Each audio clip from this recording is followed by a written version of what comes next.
So why I quit the vegan diet is just because on the short end of things, it's not convenient, and it's not just not convenient because, I have to make a separate protein, make sure I get my fats, none of that. I entered into veganism reading some of McDougall, especially his books, listening to these vegans saying protein doesn't matter, and things like that, and you can supplement your B12, and rice is like okay, but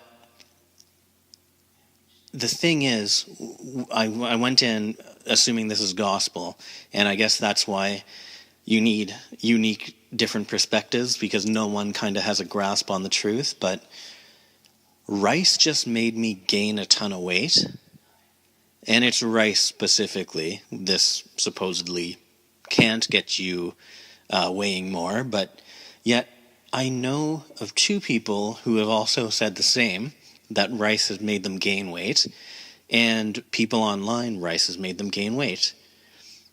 And that was one vegan assumption that was fucked up and totally untrue. And then untrue for myself and my body, okay? And then there was also the protein thing. I'm sore as fuck, even without working out, if I don't get enough protein. And I was supplementing with pea protein and mixing it in with V8 juice. And then I would feel all right. Still not necessarily great, but all right. So I know these things have values, like pea protein of, a value of protein, but how much does your body use compared to, I don't know, an egg white or something? I don't totally know the answer, but I know it's not the same, and I more than that, I don't care what technically how it's supposed to affect your body. It just doesn't do it for me. I'd have to always be on the ball with that, taking the B12, taking my D, and making sure I even with the supplementing protein, I still need to include protein in my diet so I don't feel sore, and that's without even working out. So on the surface, I would say I quit the vegan diet. Well, I started off vegan, then I went to vegetarian, then I went to pescatarian, just tried everything to make it work. But the reason it's not convenient is because people have put up, not necessarily lies, but things that I guess they've found true from some kind of research on a certain group of people. But if I'd have gone into the vegan diet thinking rice is not okay to have as a staple, I always need to prioritize fats and protein and not think it's just about carbs. If I'd have gone into it with that attitude, I would have actually felt like this could be successful. So I'm going to give it a round 2 eventually. I'm going to try again, but I started off with the bullshit from Durian Rider, sugar's no problem, or, fruit, and that wasn't true. Went into starchy eating, definitely wasn't true for me. The rice is really bad. I'm a lot leaner eating meat. So all this shit about the meat will give you diabetes, and, I think Durian Rider says, and these vegan doctors, that it's linked to obesity and cancer and this and that. Well, if it's linked to obesity and then you're saying rice will make you slim, maybe we just shouldn't listen to only your perspective. Maybe we should listen to these paleo guys and these vegan guys and test it out for yourself. But next time, let's say in a year, I'm going to give it another shot, but I'm not going to fall for the dogma, vegan dogma, the attitude like they know everything, their doctors know everything, their celebrity mouthpieces with popular podcasts and YouTube channels have the secret knowledge. That's what's fucked me up. I should have gone in with the logic of my dead grandmother of moderation. And that's what I'm going to do later on, and give the vegan diet an actual shot. So if it's not working for you, there's definitely more ways than this high carb craze that's apparently really good at reversing heart disease.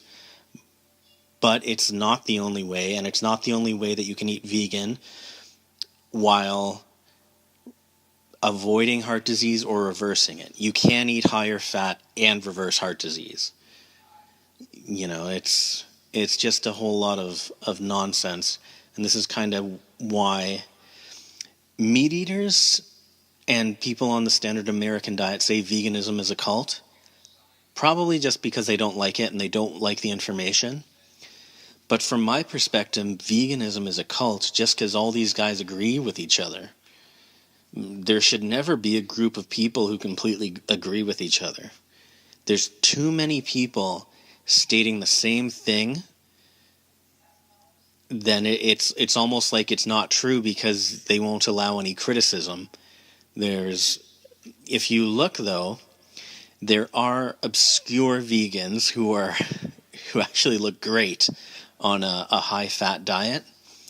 But even then there's issues with that. There's issues with high carb, there's issues with everything. And one of actually the dogmatic things that was said that's affected other people, I mean not me because I'm not diabetic, but people have been told, oh yeah, eat this way, eat vegan, it'll cure your diabetes. And then they tell them to eat fruit. And these diabetics, vegans, have come around being like, oh, well, it obviously has kind of spiked my blood sugar. Maybe not as bad if I'm eating candy or something, but it doesn't necessarily work. Just like Durian Ryder had to take down his form and make it private for a while back there because so many people were gaining weight on his advice.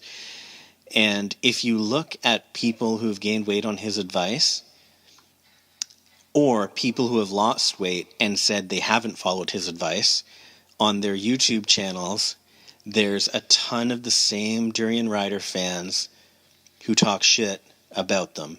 And I'm sure there's a ton of McDougall followers and these other Garth Davis vegan doctors who will not necessarily comment, but they'll hate you if you don't agree exactly with what they say. They'll have red in their eyes. But man, if the shit isn't accurate, it's not accurate.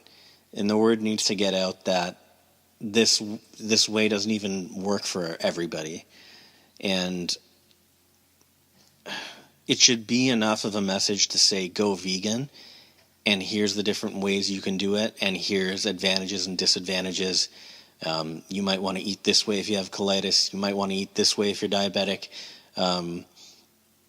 This may not necessarily work for you. And just admit there's issues with the goddamn diet. That's why you have to supplement hard when you're on it, usually. I would say, in my case, I would say, man, I gotta have extra protein. Let's just say my body's fucked, and for some reason I need extra protein. Let's just say that. I gotta supplement with that, and my B12 at least, and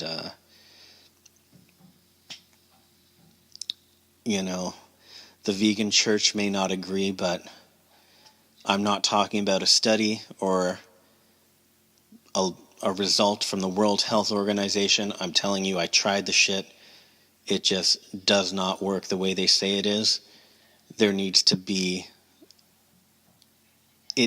stated that a vegan diet can be many things, and you should go, it should be espoused to try a moderate diet, because there is nothing, not a damn thing wrong with fats. Even this is what the craziest shit is.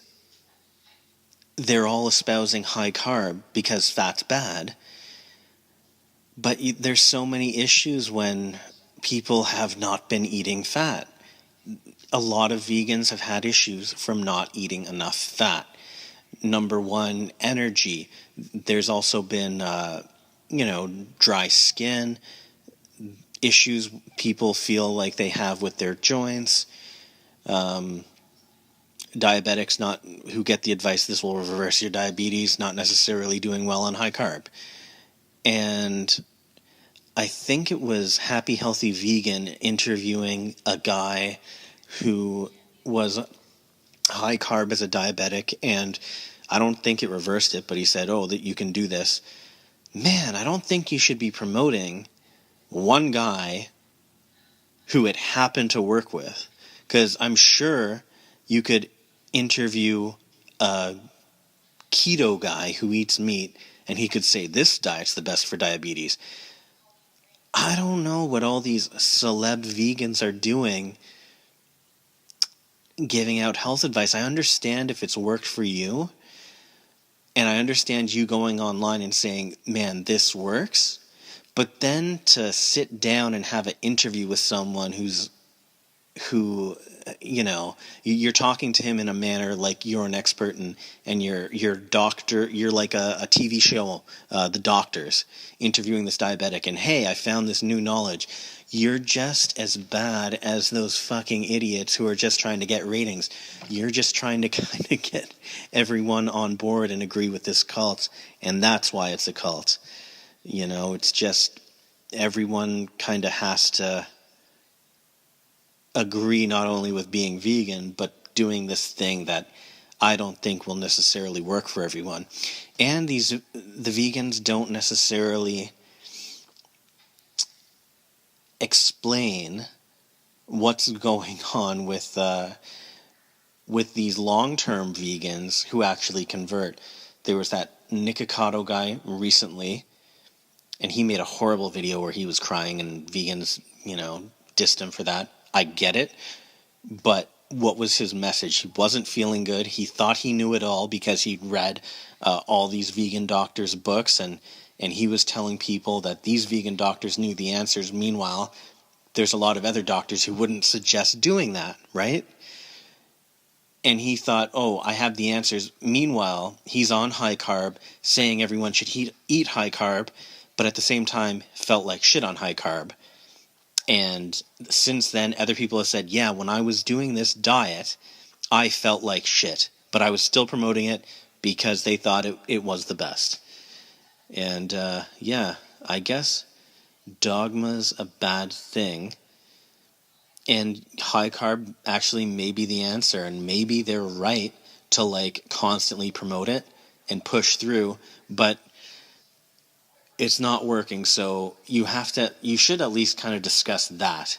It works. Maybe it works for 99% of people. Let's just say it does. Address the real issues. What's making these guys convert long-term vegans? Why are they feeling so bad? Is it the cholesterol? Is it that? Is it the lack of dietary cholesterol that vegans are like, you don't eat any of that? And, we aren't meant to be hunters. We don't have the teeth, right? Great argument. In theory, on a piece of paper in a classroom, you can look at the teeth and look at the next slide and, our teeth are like that. But we're crazy animals, and, we drive cars. No other giraffes don't drive cars, right? We're unique. And one reason you can debunk that we're total frugivores or starchivores or whatever anyone wants to say, even if we haven't totally made every adaptation, is that Stone Age tribes, they all hunt. If there's a tarantula, they'll kill the tarantula and eat his legs. They'll eat fish. Why is that? Right there, that's like a vegan argument debunked. You can say maybe we didn't make all the adaptations to deal with that, but let's look at it realistically. Your cat's going to die in 10 years. Someone eating a standard American diet may have a heart attack at 60, but is it just because they're eating meat? That person on the standard American diet might be eating a giant piece of meat with no or little vegetables, and no fruit 3 times a day for 60 years. And then he dies of a heart attack. Are you telling me that it's the meat? Or is it the fact that he's just stuffing his face with meat because it's cheap and easily available, relatively cheap to what it should cost, and it's just everywhere, and maybe it's subsidized, and it's convenient? You're telling me that if that guy ate meat once a week and added vegetables, that and replaced some of the fat with olive oil and nuts, that he would die of the same heart attack? Like, your own research you use to say that plant-based diets are good counteracts that, because peanuts aren't associated with increased risk of heart attack. Your own research says that. So obviously fats aren't necessarily bad. 80-10-10, nuts. I'm calling the people nuts. I'm not talking about nuts. But yeah, if that's totally nutty, because your own argument is totally opposite. But yeah, we'll give the vegan diet another shot. We'll totally isolate ourselves from 80-10-10 crazies and give it a shot again. And if anyone else is kind of struggling with the diet, there's more than one way to do it, and none of these guys have the answers. There's not enough time in their day to have all the answers, so definitely look around. There's people doing so many different types of vegan diets. High fat, low fat, a little bit of everything, maybe 33, 33, 33. So you don't, raw. It's funny because within an extreme of a vegan diet, you have everyone who takes it to a bigger extreme. Like, I'm fully raw. I only eat foods that were cooked at a certain temperature or totally raw. And then you have fruitarian, then you have high carb, and it's enough to be vegan. Really is. And yeah, that's all I gotta say. I think my rant's over. At the end of these rants, I don't think I've coherently made a point, but that's your problem and not mine.